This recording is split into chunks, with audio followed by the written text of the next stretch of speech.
যায় না, কথা বলবোই আমরা, কথা বলার দায়িত্বই আমার।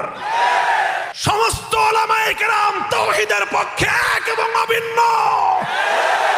যেখানে শিরকের বিরুদ্ধে লড়াই, সেই লড়াইয়ের ময়দানে হাক্কানি উলামায়ে কেরামের মধ্যে কোনো মতবিরোধ নাই।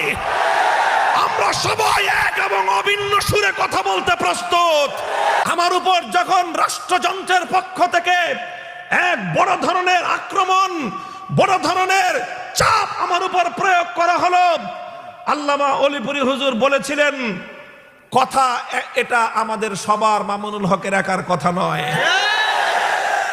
তাওহীদের পক্ষের কথা শুধু মামুনুল হকের একার নয়, আমাদের সবার কথা।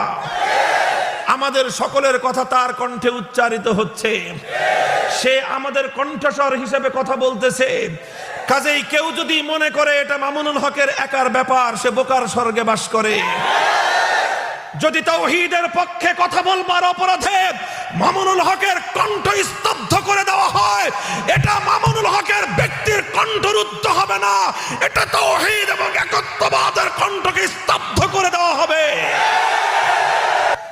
আমরা তাওহীদের পথ থেকে পিছপা হইনি। আরে ভাই, তুমি যদি শিরকের পথে চলে পিছপা হতে না জানো, আমি তাওহীদের পথে চলে কেন পিছপা হব? তুমি যদি বাতিলের পক্ষে চলে লড়াই করতে প্রস্তুত হও, আমি হকের পক্ষে থেকে হকের পথে থেকে লড়তে আমার কিসের ভয়?